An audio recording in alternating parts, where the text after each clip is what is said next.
جو بیوی بالوں کو باندھ کر سوتی ہے وہ دیر سے مرتی ہے۔ جو بیوی رات کو سرما لگا کر سوتی ہے وہ بیمار کم رہتی ہے۔ جو بیوی نیم گرم پانی پی کر سوتی ہے وہ ہمیشہ جوان رہتی ہے۔ جو بیوی پاؤں پر زیتون کا تیل لگا کر سوتی ہے 80 سال تک بھی جوان رہتی ہے۔ بادام رات کو کھائے جائیں تو دماغ بڑھنے کے بجائے کمزور ہوتا ہے۔ بادام خالی پیٹ صبح کو کھائیں گے تو دماغ میں حیرت انگیز طاقت آئے گی۔ جو بیوی رات کو خراٹے لے کر سوتی ہے اس کی قسمت میں بے شمار دولت آتی ہے۔ جو بیوی الٹا لیٹ کر سوتی ہے ایسی بیوی شوہر سے پہلے مر جاتی ہے۔ جو بیوی نمک چاٹ کر سوتی ہے ایسی بیوی بچے زیادہ دیتی ہے۔ جو بیوی کان میں تیل ڈال کر سوتی ہے وہ سارا دن پرسکون رہتی ہے۔ جو بیوی شوہر کے پاس روز جاتی ہے ایسی بیوی پر بڑھاپا کبھی نہیں آتا۔ عورت کے سامنے الو کو بٹھا دیا جائے تو عورت کی جوانی واپس آنا شروع ہو جاتی ہے۔ جس عورت کے چہرے پر جھریاں ہوتی ہیں ایسی عورت سے بیٹے زیادہ دیتی ہے۔ جس عورت کے کان بڑے ہوتے ہیں ایسی عورت بیٹیاں زیادہ جنم دیتی ہے۔ جس عورت کا ناک لمبا ہوتا ہے ایسی عورت میں شہوت زیادہ جماع کی شوقین ہوتی ہے۔ جس عورت کے دانت بڑے ہوتے ہیں وہ عورت ذہین بلا کی ہوتی ہے۔ جس عورت کے تلیاں پھٹی ہوتی ہیں ایسی عورت کی طرف دولت جلدی آ جاتی ہے۔ جو عورت سفید رنگ کے کپڑے زیادہ پہنتی ہے اس کے دماغ تیز ہوتا چلا جاتا ہے۔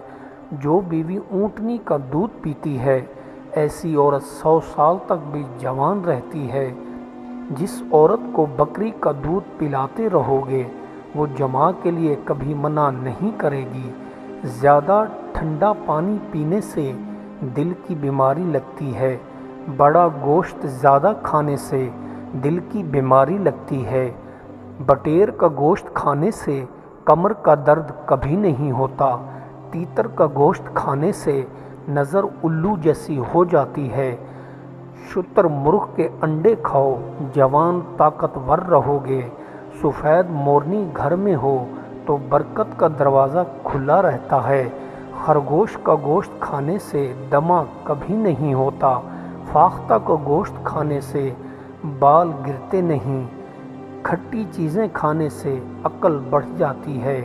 میٹھی چیزیں کھانے سے سستی پن آتا ہے۔ سب سے بہترین نصیحت یہ ہے کہ ہمہ وقت موت سے ڈرتا رہے۔ انسان کی عزت دنیاوی مال سے نہیں بلکہ نیک اعمال سے ہوا کرتی ہے۔ میں نے اس سے زیادہ کمانے والا نہیں دیکھا جو اس دن کے لیے نیک اعمال کماتا ہے جس دن کے لیے اعمال کے ذخیرے جمع کیے جاتے ہیں۔ علم اس روشنی کی طرح ہے جو بھٹکے ہوئے کو سیدھا راستہ دکھاتی ہے اور صراط مستقیم تک لے جاتی ہے۔ خیالات کی جنت میں کتابیں ہتھیار ہوتی ہیں۔ وجود گھوڑا ہے اور وجود اس کا سوار۔ گھوڑا لاغر نہیں ہونا چاہیے کہ روح بیچاری پریشان ہو جائے اور گھوڑا خود سر نہ ہو کہ روح کو گرا کر چلا جائے۔ آپ اپنی طاقت اور اچھے لباس کے باوجود دشمن کے لیے ناقابل ذکر ہیں اور اپنی کمزوری کے باوجود دوست کے لیے ناقابل ذکر ہیں۔ طاقتور آدمی دوسرے انسانوں کے حقوق ادا کرتا رہے تو طاقتور ہی رہے گا۔ حقوق نہ ادا کرنے والا ظالم کہلائے گا اور ظالم سے طاقت چھن جائے گی۔ یہ قدرت کا اصول ہے۔ جس قوم میں سود پھیل جائے وہ قحط اور گمراہی کی مصیبت میں ڈال دی جاتی ہے اور جس قوم میں رشوتیں پھیل جائیں اس پر مرعوبیت کی نحوست ڈال دی جاتی ہے۔ اگر کوئی ذات آپ کو اپنے خیال میں گم ہونے کی اجازت دے دے تو سمجھو کہ یہ بڑی عطا ہے اور بندے کے خیال میں گم ہونا بندوں کی دنیا میں یہ بہت بڑا اعجاز ہے۔ عظیم ہے وہ بندہ جو دل میں غموں اور دکھوں کا بوجھ رکھتا ہے اور چہرے پر مسکراہٹ سجائے پھرتا ہے۔ عقل کی حد تو مقرر کی جا سکتی ہے، لیکن بے عقلی کی کوئی حد نہیں ہوتی۔ عورت دو چیزوں کی وجہ سے اپنے مرد کو چھوڑ کر غیر محرم کو خوش کرنے لگتی ہے۔ اول، شوہر کی توجہ اور محبت نہ ملنے پر۔ دوم، بلا وجہ تعریف سننے کو نہ ملے۔ جو کسی چیز کے لیے کوشش کرتا ہے وہ ضرور اس کا مشتاق ہوتا ہے۔ بری کوشش دوستوں کے درمیان تفرقہ اور جدائی ڈالنا اور برا ذخیرہ بدی کرنا ہے۔ خوش اخلاقی ایک ایسا ہتھیار ہے جس نے ناراض بندے کو راضی کیا جا سکتا ہے۔ فرائض کی ادائیگی کرنا لازم ہے، نفلی عبادت کے لیے بھی وقت نکالو۔ جو شخص غریبوں پر ظلم کرتا ہے اپنے خالق کی حقارت کرتا ہے، اور جو مفلسوں پر رحم کرتا ہے اس کی عزت کرتا ہے۔ گھر اور مال وہ میراث ہیں جو باپ سے حاصل ہوتی ہیں، لیکن دانش مند بیوی نعمت خدا داد ہے۔ بے وقوف اپنے باپ کی اصلاح کو حقارت سے دیکھتا ہے، لیکن جو نصیحت کو سنتا ہے عقل مند ہو جاتا ہے۔ جاہل اپنے دل میں جو کچھ ہے ظاہر کرتا ہے، مگر دانش مند اسے آخر موقع تک چھپائے رکھتا ہے۔ تابع داری کی عدم موجودگی میں آزادی ایک دھوکے کے سوا کچھ نہیں، اور آزادی کی عدم موجودگی میں تابع داری غلامی کے سوا کچھ نہیں۔ بے عزتی کا بدلہ لینے سے بہتر ہے کہ بے عزتی کا موقع ہی نہ پیدا ہونے دیا جائے۔ عمر اور غموں کے مقابلے میں بے صبری خون کو زیادہ جلد جلا دیتی ہے۔ محبت کی بنیاد سچائی پر مبنی ہے۔ اگر دل میں ذرا برابر بھی دھوکہ، شک اور فریب ہے تو محبت بے معنی ہو کر رہ جاتی ہے۔ جو لوگ اعلیٰ رتبہ کو حاصل کرنے کے لیے انتھک جد و جہد لازم ہے، سورج کی آنکھ کی طرح دکھتا نکلتا ہے، دوسری گھڑی ڈھلنے لگتا ہے۔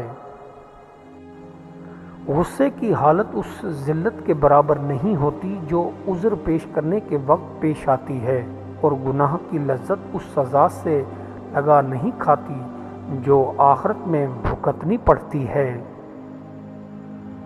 کل کا غم آج کی مسرت ہے، اور آج کی خوشی نہ جانے کب آنسو بن کر بہہ جائے۔ آئینے میں ایک اصل ہے اور دوسرا عکس ہے، اور اصل عکس کا عکس ہے۔ جس چیز کے بارے میں ہم جتنا کم جانتے ہیں اس پر ہمارا ایمان اتنا ہی مضبوط ہوتا ہے۔ جو چیز دیکھو اس پر آدھا یقین کرو، اور جو سنو اس پر بالکل یقین نہ کرو۔ دل کبھی غیر جانبدار نہیں ہوتا۔ دل کے زخم بھرنا بہت مشکل ہے۔ جہاں فرشتے جانے سے ڈرتے ہیں، پاگل گھس جاتے ہیں۔ نیکوکار بنو، اپنی زندگی کو آلودہ عناصر سے پاک رکھو، اپنی زندگی کو دوسروں کی معاونت میں بسر کرو، اپنے جذبے کو ہمیشہ جوان رکھو، غصے اور نفرت سے پرہیز کرو۔ سچی محبت کی شرط یہ ہے کہ آدمی فضول تکلف کو بلائے طاق رکھے، اور خالص مصاحبت کی شرط یہ کہ آپس میں زیادہ خلاف رائے نہ ہو۔ غذا سے جسم کو، قناعت سے روح کو راحت پہنچتی ہے۔ سامان و اسباب کی کثرت تمنگری نہیں ہوتی، اصل دولت قناعت اور بے نیازی ہوتی ہے۔ دولت بیوی کے اس اعضاء میں لپٹی ہے، بیوی کی اس اعضاء کو دباؤ، دولت سے مالا مال ہو جاؤ گے، بیوی کے ماتھے کو دباؤ۔ سچ کو پھیلایا جا سکتا ہے مگر اسے توڑا نہیں جا سکتا۔ ہمیشہ جھوٹ پر بلا دستی حاصل ہوتی ہے، جس طرح تیل پانی کے اوپر تیرتا رہتا ہے۔ اہل کفر کے علاوہ کسی کے ساتھ تند روئی نہ کرو ورنہ جاہل کہلاؤ جاؤ گے۔ اگر تین چیزیں نہ ہوتیں تو ابن آدم کسی کے سامنے نہ جھکتا: فقر و احتیاج، بیماری اور موت۔ اگر اللہ کی عطا کردہ نعمتیں عقل، آنکھ، مکان وغیرہ کو اللہ کے دین میں جو ان کا مقصد ہے صرف نہ کرو گے تو اللہ کو اس سے کوئی فرق نہیں پڑتا، یہ تو تمہارا اپنا نقصان ہے۔ غموں کے کانٹوں اور دکھوں کی دھول سے اپنی آنکھوں کو بند کر لو، ورنہ کبھی خوشی سے زندگی بسر نہیں کر سکو گے، دکھ اور درد تمہارا مقدر ہوگا۔ بحث و مباحثہ ہمیشہ خطرناک ہوتا ہے، اس سے اکثر سرد مہری اور غلط فہمی بڑھتی ہے۔ ممکن ہے تم اپنے دوست سے جیت جاؤ مگر ساتھ ہی تم اپنے دوست کو بھی کھو دو گے۔ عقل مند کی یہ عادت ہے کہ اگر خاموش رہے تو قدرت الہی میں فکر کرتا ہے، اور جب کلام کرے تو اللہ کو یاد کرتا ہے، جب نگاہ اٹھا کر دیکھے تو عبرت حاصل کرتا ہے۔